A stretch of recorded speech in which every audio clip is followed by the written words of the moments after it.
Ya kedelai ada sih dibahas gitu ya, tapi nggak sampai sampai tara pada, oh ternyata kedelai itu berpengaruh terhadap apa itu, daging babi.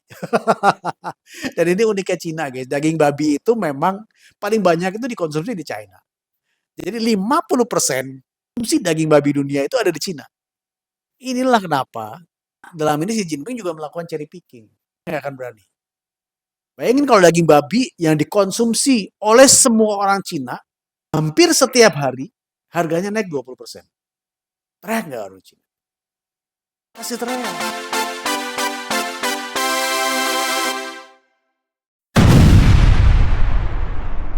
Hai guys, kalau lo nonton video gue yang lalu, itu di situ gue bilang bahwa ini perang dagang Amerika sama Cina ini yang sampai 125% lah tarifnya impor Amerika ke Cina, 245% tarif impornya Cina ke Amerika. Itu cuman gue bilang gaya-gayanya si Donald Trump sama Xi Jinping aja. Ya gue bilang gaya gitu kenapa? Karena biar mereka tampak seperti mereka itu adalah seorang patriot, seorang nasionalis, seorang yang memperjuangkan kepentingan masyarakat negaranya masing-masing gitu kan. Ya kenapa gue bilang kayak gitu? Karena mereka ini berdua bisa dibilang ya cherry picking gitu dalam menerapkan kebijakan ini gitu loh. Jadi mereka ini di media membesar-besarkan mengenai besarnya tarif yang mereka berikan gitu ya, sampai di atas 100% gitu. Tapi pada pelaksananya mereka sendiri juga takut kalau ini dipukul rata ke semua barang. Dan di video gue yang sebelumnya itu juga gue bilang cuman ini kan bisa-bisa Donald Trump aja gitu, dia dia lagi test the water gitu, mana negara yang bisa dihajar gitu, mana negara yang mau negosiasi, mana negara yang retaliate. Dan ternyata kalau negara-negara cemen-cemen ya mau nggak mau negosiasi, tapi ternyata Cina ya retaliate meskipun nggak cuma Cina aja, ada Kanada, ada Meksiko gitu ya. Tapi balik lagi tadi ke kenapa gue bilang ini cuman gaya-gayaan aja. Karena gini bro, eee, pada pelaksanaannya gitu ya, kayak, di Amerika gitu, kita ambil contoh di Amerika, nanti kita ambil contoh di Cina. Di Amerika itu, produk-produk Apple dan produk-produk, komponen komputer, Apple atau, HP gitu, Hewlett Packard gitu ya, kita jangan ambil contoh Apple aja deh, Apple yang punya iPhone, punya MacBook, punya iPad gitu ya, itu ternyata tarif 100 berapa ya, 145% ini nggak dilaksanakan sama sekali gitu ya. Entah ini ditunda atau entah ini dibatalkan, tapi yang jelas nggak dilaksanakan. Kenapa ya? Lu pasti tahu sebabnya kan, bahwa orang Amerika itu, sebagian besar menggunakan barang-barang ini, sebagian besar mereka tuh HP-nya memang iPhone gitu. Sebagian besar komputernya gitu ya, itu, MacBook atau orang yang memakai apa namanya, Apple, komputer berbasis iOS itu lebih banyak daripada orang yang berbasis Windows gitu. Jadi lu bisa kerasa kenapa bila tarifnya ini dinaikin akan menjadi, seberapa seberapa gaconya gitu, seberapa gemparnya masyarakat Amerika akan protes kepada Donald Trump. Jadi yang akan protes itu gak cuma orang-orang yang dulu tidak memilih Donald Trump, tapi orang yang memilih Donald Trump sendiri apabila ternyata dia, "Anjir gua mau beli, Apple yang tadinya iPhone yang tadinya harganya 20 juta kenapa jadi 50 juta?" Gitu ya. Wah, gitu. Jadi yang milih Donald Trump pun bisa jadi nyesel karena janjinya Donald Trump itu mensejahterakan gitu, bukan menambah masalah atau menambah biaya hidup. Ya gitu guys, itu tahu nggak bahwa 90%, produk-produk Apple yang dijual di Amerika itu adalah produksi dari China. Jadi lu bisa bayangin dampaknya. Tapi kalau produk-produk yang nggak penting gitu kayak peralatan kesehatan gitu yang cuman ya mungkin berpengaruh ke satu 2 rumah sakit atau ya pokoknya barang yang nggak penting ya mungkin bisa diterapkan 145%. Atau yang dia gembar-gemborkan sampai 245%. Ya karena nggak pengaruh, tidak mempengaruhi secara langsung hajat hidup orang banyak atau penggunanya yang banyak. Ini sekarang kita ke Cina, tadi kita udah Amerika, sekarang kita ke Cina. Xi Jinping dengan bangga dia bisa mengatakan bahwa dia menerapkan 125% dan dia terapkan ini pada industri penerbangan. Jadi dia baru saja tuh minggu lalu menolak mengembalikan pesawat Boeing yang tadinya rencananya untuk dijual ke Cina, ke Xiamen Airlines gitu ya, itu dibalikan, diterbangkan lagi balik. Padahal sudah dicat itu Xiamen Airlines itu. Dan yang namanya beli pesawat kan yang udah kita bahas minggu lalu gitu ya. Ya, yang namanya beli pesawat itu pada saat lu udah tanda tangan letter of intent, lu sudah harus bayar 10 sampai 20%. Pada saat pesawatnya dibuat, lu sudah harus melunasi lagi sebagian dari harga pesawat. Jadi total-total kalau kalau pesawat itu sudah siap kirim gitu paling enggak lu 30 sampai 50% sebagai pembeli lu udah bayar tuh yang kan jual. Dan biasanya pakai pakai pakai perusahaan jasa pembiayaan dan lu sudah harus mencicil pada saat lu sudah mulai membayar, lu ngutang ke bank atau perusahaan leasing dan lu sudah harus mencicil ke sana. Dan kalau kita ngomongin pesawat, itu nggak beli sekarang besok dikirim enggak. Lu beli sekarang 7 tahun, 8 tahun lagi baru dikirim. Jadi kalau buat pengiriman yang bulan April ini atau Maret ini itu udah diorder dari 8 9 tahun yang lalu. Dan case-nya yang dikembali ini sudah diorder dari tahun 2016 atau 2017. 8 atau 9 tahun yang lalu. Amazing kan? Kenapa bisa dilakukan? Karena ini tidak mempengaruhi langsung hajat hidup orang banyak. Atau tingkat inflasi. Atau tidak langsung mempengaruhi kantong-kantong atau perut-perutnya masing-masing dari 1,4 miliar warga Cina itu. Boeing nggak begitu pengaruh. Nah, tapi Xi Jinping tidak akan berani menerapkan ini untuk produk kedelai, misalnya. Kenapa? Nggak berani. Kedelai itu adalah salah satu komoditas yang dimana Cina itu mengimpor 90% kebutuhan dalam negerinya. 90% guys. Dan itu nilainya gede banget. Dan dari semua kebutuhan kedelai itu, impor itu 50% datang dari Brazil, 35% dari yang diimpor itu datang dari Amerika. Nah, jadi apabila kedelai dari Amerika yang 35% dari kebutuhan impor ini itu dikenakan tarif 125%, pasti akan mempengaruhi produk-produk turunan dari si kedelai ini. Lo tau gak kedelai di Cina dibuat buat dikonsumsi buat apa? Buat tempe, salah. Digoreng gitu, buat dibikin campurin bubur. Emang bisa bikin berapa miliar mangkok bubur. Jadi gini guys, konsumsi utama kedelai di Cina itu adalah untuk pakan ternak. Nah, di sinilah jadi 70% itu pakan ternak. Jadi kedelai yang diimpor, kedelai Cina yang yang dia konsumsi kalau nggak salah jumlahnya sekitar 110 juta ton per tahun. Itu 70% dari jumlah itu dijadikan bungkil kedelai. Bungkil kedelai itu gini ya. Nah, gampangnya adalah ini adalah kedelai nih. Lu giling terus kemudian lu diperes sehingga ampasnya itu misah dari minyaknya. Minyaknya menjadi minyak kedelai atau minyak nabati, ampasnya menjadi bungkil kedelai. Nah, bungkil kedelai sebenarnya ampas kedelai. Jadi kedelai yang sudah di remek gitu ya, sudah di crash gitu, dipisahkan dari minyaknya, tinggal ampasnya itu namanya bungkil kedelai. Nah, bungkil kedelai itu nanti yang dijadikan makanan ternak yang menjadi sumber protein bagi ternak-ternak yang memakannya. Nanti dicampur nih sama bungkil jagung.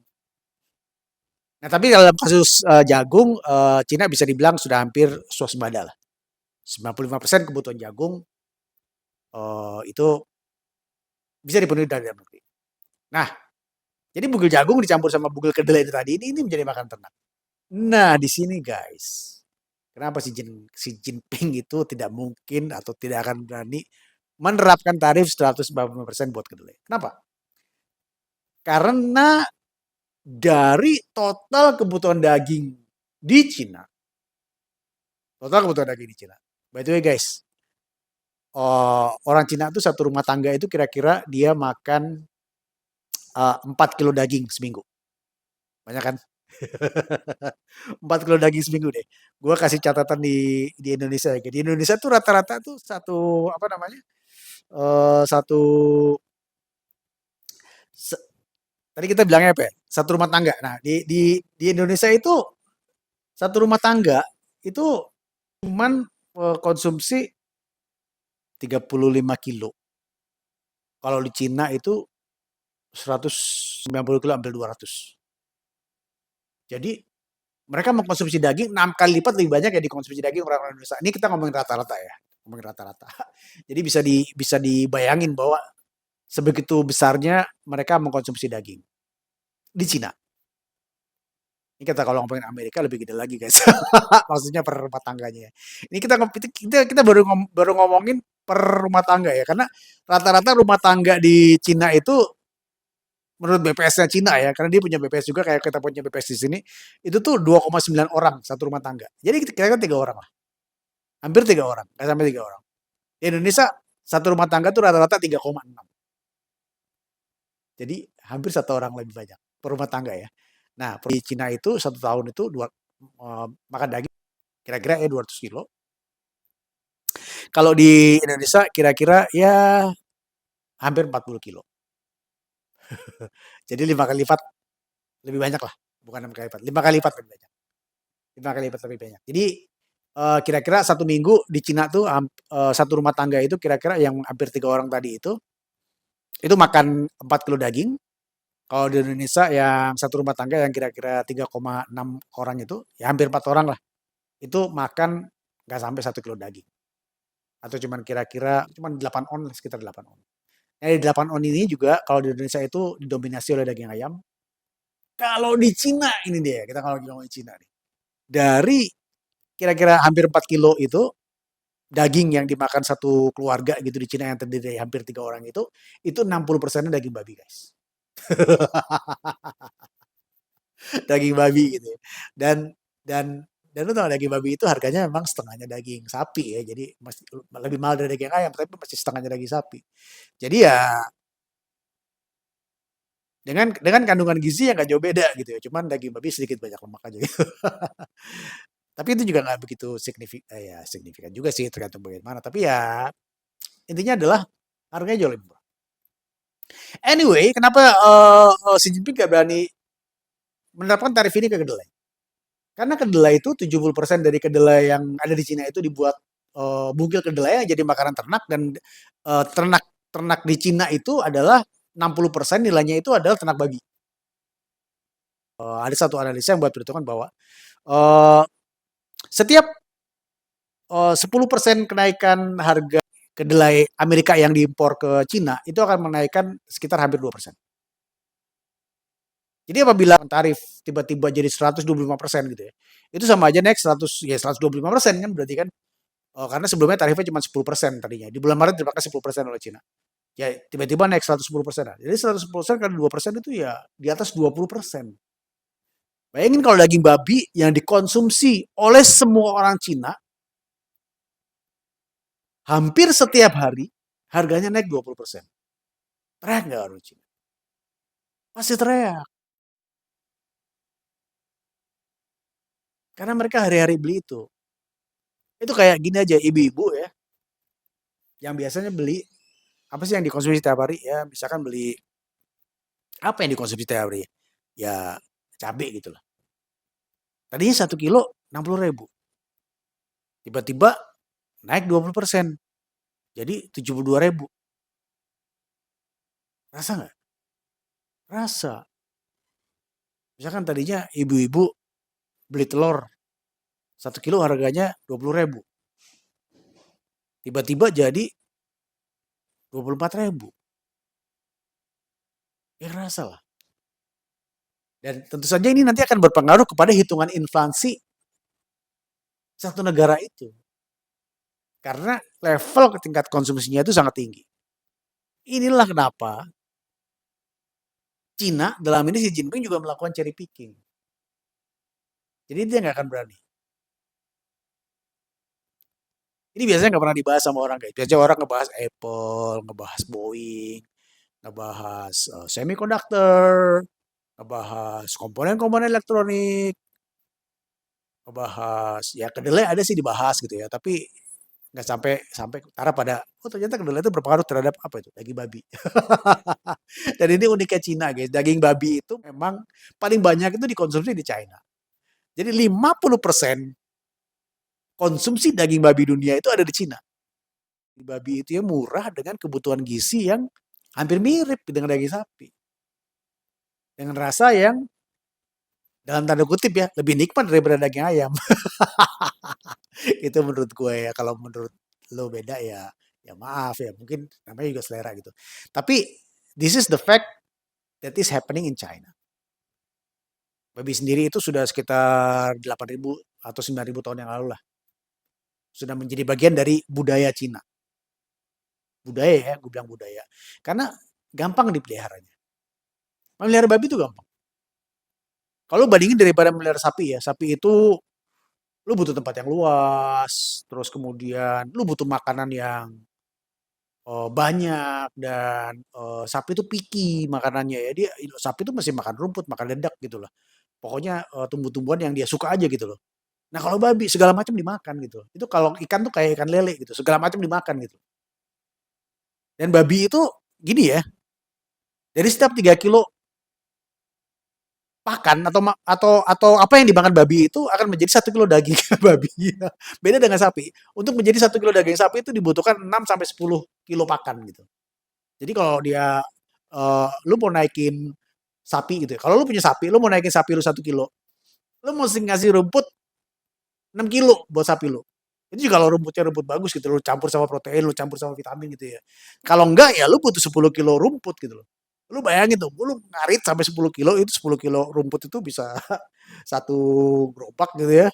Itu cuma naikin sapi lu 1 kilo. Beda dengan babi ya. Kalau babi itu lu kasih makan 3 kilo gitu, kalau kasih ampas tahu 3 kilo, nanti babi lu akan kalau orang piara babi, babinya akan naik 1 kilo. Dan itu lu nggak perlu ngarit gitu. Lu ini makanan can do gitu. Selama itu makanan, babi bisa memakannya. Gampang kan? Itu babi itu. Nah, itu belum lagi ini, dia gampang dikembangbiakan. Kok kita jadi ngomongin babi ya? Gampang lucu ini. Jadi gini, babi itu dia dia bisa beranak itu setahun 3 kali. Karena masa kehamilan babi itu 110 hari. Bandingin dengan masa kehamilan sapi. Masa kehamilan sapi itu 280 sampai 250 hari udah mirip manusia. Dan sapi begitu hamil dan lahir itu cuma satu anaknya. Cuma beranak satu anak sapi. Nah, si babi ini yang bisa 3 kali setahun itu bisa beranak 8 sampai 12 anak babi. Jadi dia lebih cepat perputarannya, lebih gampang. Itu kenapa babi itu sudah menjadi bagian dari budaya Cina dari semenjak 8.000 sampai 9 tahun. 8.000 sampai 9.000 tahun yang lalu. Jadi ada legenda-legenda lah tentang babi gitu. Makanya jadi ada sio babi, ada pahlawan-pahlawan babi, ada dewa babi gitu. Dewa babi itu tahu kan si Cupatka itu temannya Sun Gokong yang menemani Buddha gitu dalam perjalanan mencari kitab ke barat gitu. Itu kan legendaris banget itu loh. Belum lagi karena saking uniknya babi itu di Amerika dia di Amerika. Di Cina gitu ada perlombaan babi gendut lah, ada perlombaan babi unik lah, ada orang miara babi kemudian kayak orang miara anjing gitu lah, gitulah pokoknya intinya. Jadi babi itu memang sesuatu fenomena yang unik. Balik lagi ke perang dagang tadi itu ya. Nah, jadi Cina sama Amerika ini sama-sama nggak berani untuk pukul rata ke semua barang. Nggak akan berani dia. Kenapa? Karena apabila dia eh, baik Donald Trump maupun Xi Jinping membabi buta, menerapkan tarif tanpa kecuali kepada semua barang, maka pasti ada eh, produk-produk strategis, produk-produk yang mempengaruhi hajat hidup orang banyak yang akan terkena dampaknya yang apabila terjadi dalam jangka waktu yang panjang akan menimbulkan gejolak. Dan sebagai seorang politikus, kemudian sebagai seorang negarawan juga, itu mereka tidak mau itu. Sebagai seorang politikus, dia punya kepentingan untuk tetap terus populer di mata rakyatnya untuk Xi Jinping atau di mata pemilihnya, pendukung partai-partai Republik buat Donald Trump. Dan secara negarawan tentu saja dia tidak ingin menyusahkan rakyatnya, baik pendukungnya maupun bukan pendukung. Jadi itu guys, sedikit pembicaraan atau diskusi kenapa ya ini melanjutkan yang kemarin aja. Jadi mereka berdua ini cuma gaya-gayaan yang pada akhirnya mereka berdua akan duduk lagi di meja perundingan atau mengirimkan utusan. Ya kita tahu bahwa ternyata Donald Trump juga sudah mulai melunak gitu. Jadi kayaknya dia udah ngarepin supaya dia dihubungin oleh China. Mungkin tapi kalau Cina kayaknya juga masih cool-cool nggak menghubungin karena Cina juga sudah tahu kelakuan Donald Trump yang cuman ya gertak-gertak sambal gitu. Ya mungkin akhirnya nanti juga Donald Trump mungkin akan mengirimkan utusan untuk mereka mulai berunding untuk mengambil jalan tengah supaya kelihatannya mereka berdua tidak kehilangan muka, supaya mereka berdua juga kelihatannya tetap patriotik, supaya mereka berdua juga tetap kelihatannya nasionalis di mata rakyatnya dan di mata pendukungnya. Tetapi pada intinya nanti akan timbul suatu kesepakatan di mana ya mungkin tarif-tarifan tetap masih ada, tetapi pada level yang sangat uh, resikonya yang manageable dan sangat minimum sehingga tidak merugikan kedua belah pihak sehingga yang membuat uh, perdagangan berada dalam taraf yang merugikan. Gitu guys, itu opini dari gua. Kalau lo ada pendapat, lo bisa tulis di kolom komentar dan kita bisa diskusi di kolom komentar. Thank you sudah nonton channel gua. Bye.